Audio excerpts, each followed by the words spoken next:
सभी को मेरा प्यार भरा नमस्कार। सुबह सवेरे में एक बार फिर से आप सभी का हार्दिक स्वागत। आइए दोस्तों, शुरुआत करते हैं आज की प्रमुख खबरों से। रामनगरी अयोध्या के समग्र विकास को लेकर बना विजन डॉक्यूमेंट प्रधानमंत्री नरेंद्र मोदी की संकल्पना के अनुरूप रहा। प्रपत्र में त्रेता युगीन परिकल्पना को देख पीएम ने मुख्यमंत्री योगी आदित्यनाथ के परिश्रम व दृष्टिकोण की सराहना की। उन्होंने रामनगरी के विकास में प्रतिभाशाली युवाओं के कौशल का उपयोग करने का भी सुझाव दिया। प्रधानमंत्री नरेंद्र मोदी ने अयोध्या के समग्र विकास को लेकर तैयार किए गए विजन डॉक्यूमेंट की वर्चुअल प्रस्तुति देखी और समीक्षा कर दिशा निर्देश भी दिए। उत्तर प्रदेश में जिला पंचायत अध्यक्ष चुनाव में भाजपा को भारी बढ़त होती दिख रही है। 3 जुलाई को मतदान होना है। कल शनिवार को नामांकन के साथ ही 17 जिलों में भाजपा और 1 में सपा प्रत्याशी का निर्विरोध चुना जाना तय है। 75 जिलों के लिए मतदान 3 जुलाई को होना है। मेरठ व बुलंदशहर में जिला पंचायत अध्यक्ष निर्विरोध चुना जाना लगभग तय हो चुका है। 69,000 सहायक अध्यापकों की भर्ती में रिक्त रह गए 6696 पदों पर अभ्यर्थियों का चयन कर उत्तर प्रदेश बेसिक शिक्षा विभाग ने अंतिम चयन सूची जारी कर दी है। गत गुरुवार को प्रधानमंत्री नरेंद्र मोदी की जम्मू कश्मीर के राजनीतिक दलों के साथ हुई बातचीत से अगर वहां एक नई शुरुआत हुई है तो इसका बड़ा असर पाकिस्तान में देखने को मिला है। खास तौर पर पाकिस्तान के प्रधानमंत्री इमरान खान इस संदर्भ में दोराहे पर खड़े नजर आ रहे हैं। इस मसले पर पाकिस्तानी पूरी तरह से अलग थलग नजर आ रहे हैं। हुर्रियत को कोई भाव नहीं मिलना भी पाकिस्तान की बड़ी चिंता है। उत्तर प्रदेश में कोरोना टीकाकरण आंकड़ा 3 करोड़ के पार पहुंच गया है। प्रधानमंत्री नरेंद्र मोदी ने टीकाकरण की मौजूदा गति पर संतोष जताते हुए कहा है कि ये रफ्तार बनी रहनी चाहिए। उन्होंने अधिक से अधिक लोगों को तेजी से टीकाकरण करने के लिए इस अभियान से गैर सरकारी संगठनों और अन्य संगठनों को जोड़ने की आवश्यकता को भी रेखांकित किया।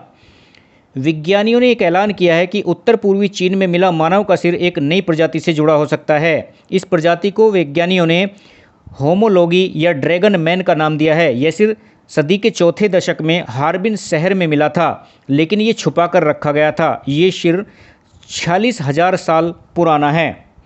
दुनिया की सबसे बड़ी वैक्सीन उत्पादक company serum institute of India अगले महीने से बच्चों पर कोवैक्स का ट्रायल शुरू करेगी। WHO ने एक बार फिर डेल्टा प्लस वेरिएंट की गंभीर संक्रामकता को लेकर दुनिया को चेताया है। अफगानिस्तान से सेना की वापसी के बीच अमेरिकी राष्ट्रपति जो बाइडेन ने काबुल से दोस्ती निभाने का वादा किया है। अफगान राष्ट्रपति गनी को उन्होंने भरोसा दिलाया कि संकट की घड़ी में अमेरिका उसके साथ मजबूती से खड़ा रहेगा। केंद्र सरकार ने सुप्रीम कोर्ट को बताया है कि 18 साल से ऊपर का हर व्यक्ति बिना किसी शुल्क के कोरोना रोधी वैक्सीन लेने का अधिकारी है और सरकार ये सुविधा भारत के हर नागरिक को दे रही है। दिल्ली में आवश्यकता से 4 गुना ऑक्सीजन मांगने के मामले पर मचे घमासान के बीच एम्स के निदेशक डॉक्टर रणदीप गुलेरिया ने सुप्रीम कोर्ट में कहा है कि कोर्ट में अंतरिम रिपोर्ट पेश की गई है, फाइनल रिपोर्ट अभी बाकी है। मध्य प्रदेश के पाटन विधानसभा क्षेत्र से भाजपा विधायक व पूर्व मंत्री अजय विश्नोई ने पूर्व केंद्रीय मंत्री और भाजपा सांसद मेनका गांधी को लेकर अभद्र शब्द कहे हैं। महाराष्ट्र के पूर्व गृह मंत्री अनिल देशमुख पर ईडी का शिकंजा कसता जा रहा है। ईडी ने शुक्रवार को देर रात देशमुख के 2 सहयोगियों को गिरफ्तार कर लिया। इसके बाद देशमुख को भी पूछताछ के लिए तलब किया गया।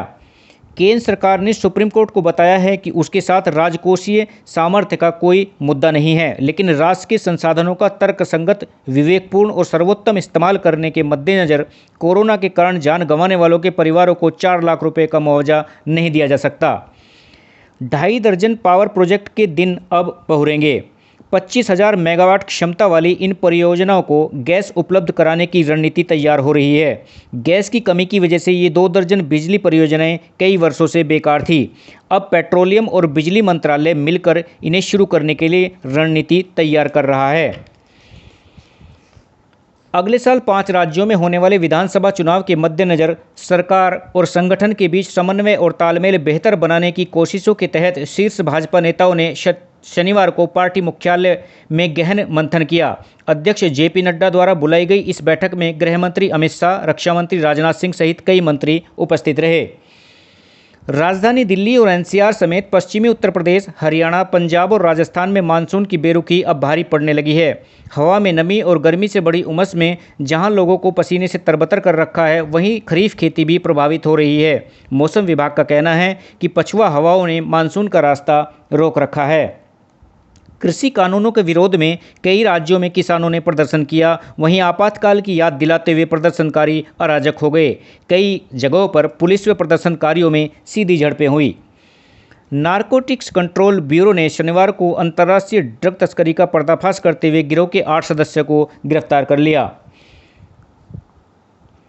दिल्ली दंगे में हेड कांस्टेबल रतन लाल की हत्या के मामले में कड़कड़डूमा कोर्ट ने आरोपित मोहम्मद इब्राहिम को जमानत देने से इनकार कर दिया और कहा कि हाथ में तलवार लेकर किस अभिव्यक्ति की स्वतंत्रता का प्रयोग हुआ। Euro cup pre quarter final match में वेल्स को 4-0 से रौंदकर डेनमार्क क्वार्टर फाइनल में पहुंच गया है। कैस्पर डॉलबर्ग ने शानदार 2 गोल दागे। भारत और इंग्लैंड के बीच आज से शुरू होगी 3 वनडे मैचों की महिला क्रिकेट श्रृंखला। हरियाणा की शेफाली वर्मा करेंगी वनडे में पदार्पण। शेफाली अभी तक 22 T20 अंतर्राष्ट्रीय मैच खेल चुकी हैं और उनकी उम्र 17 वर्ष है। SGPGI लखनऊ के निदेशक प्रोफेसर RK धीमन ने कहा कि मास्क लगाएंगे तो तीसरी लहर कुछ नहीं कर पाएगी, पर यदि लापरवाही बढ़ती तो डेल्टा प्लस की ही होगी तीसरी लहर। देश के 2.25 लाख लोगों से अरबों रुपए की ठगी करने वाली बाइक बोट कंपनी के मामले में एक न्यूज़ चैनल के मालिक समेत 11 आरोपों पर गैंगस्टर के तहत कार्रवाई की गई है। राष्ट्रपति की ट्रेन गुजरने के दौरान कानपुर से गोविंदपुरी पुल पर रास्ता रोके जाने से जाम में कार फंसने के कारण बीमार महिला उद्यमी की दर्दनाक मौत हो गई। रामपुर में नवाब खानदान की जायदाद में करीब 300 करोड़ की शत्रु संपत्ति है।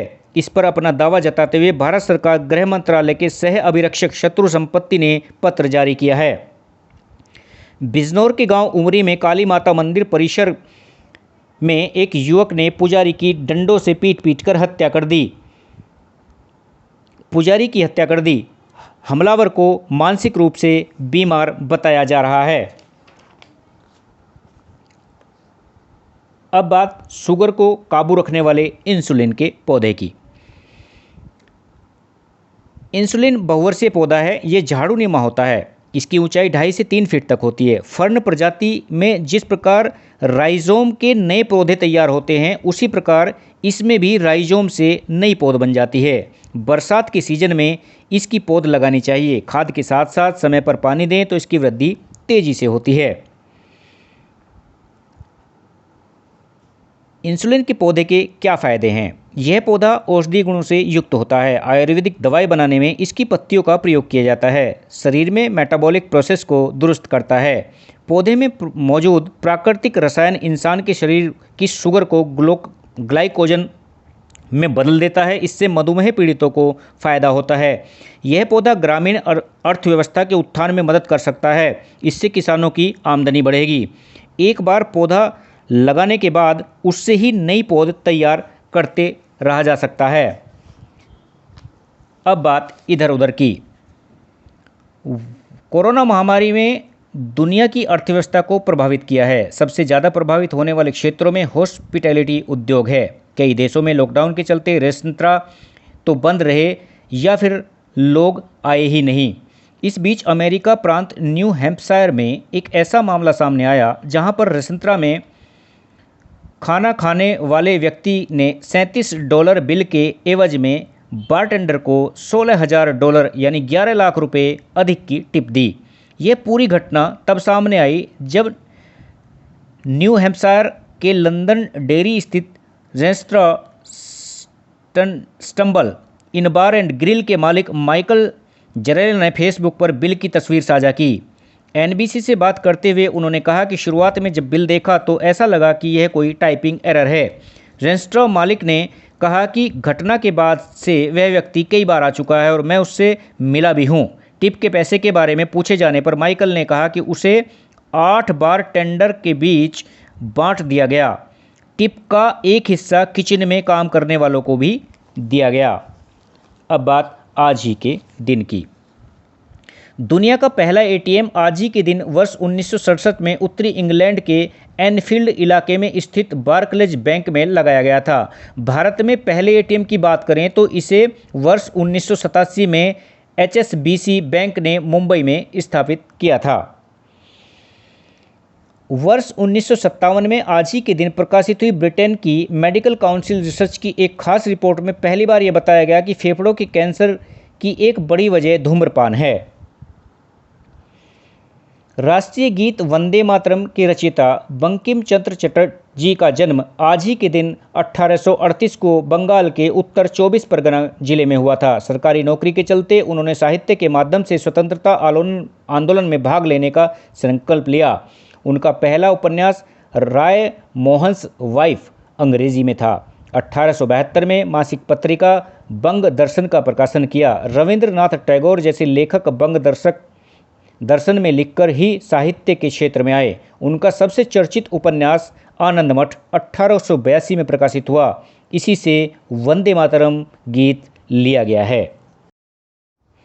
और अंत में बात जन्मदिन की। उन सभी दोस्तों एवं उनके प्रियजनों को जिनका आज जन्मदिन है, जन्मदिन की अनेकों मंगल कामनाएं। आज के लिए इतना ही। इसी के साथ ही विदा चाहूँगा। कल फिर मिलेंगे नई खबरों और रोचक जानकारियों के साथ सुबह सवेरे में। नमस्कार। आपका दिन शुभ हो।